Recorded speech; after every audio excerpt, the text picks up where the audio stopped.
Stagflation is a term used in economics to describe a situation where an economy is facing a combination of stagnant growth, stagnation, and high inflation.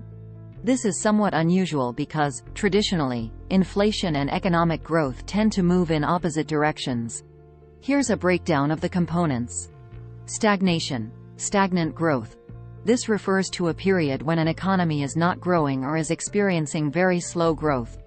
It means that businesses are not expanding, unemployment may be high, and overall economic activity is sluggish.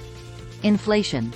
Inflation occurs when the general level of prices for goods and services in an economy rises. In other words, your money buys less than it used to. This can happen for various reasons, such as increased demand, rising production costs, or other factors that affect the supply and demand for goods and services.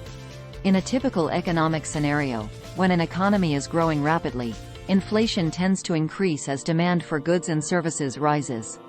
Conversely, during a period of economic stagnation, inflation tends to be low because there is less demand for products and services.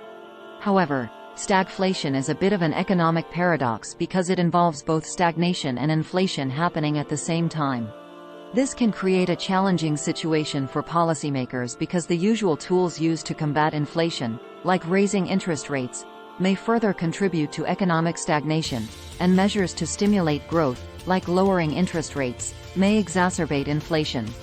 Stagflation can be caused by a variety of factors, such as supply shocks, sudden disruptions in the availability of key goods or resources, external economic pressures, or misguided government policies.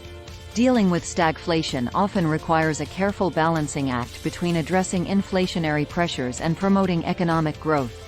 In summary, stagflation is an economic condition characterized by slow or stagnant growth combined with high inflation, which is somewhat contradictory to the usual relationship between economic growth and inflation. It presents challenges for policymakers who need to navigate between measures to stimulate the economy and measures to control inflation.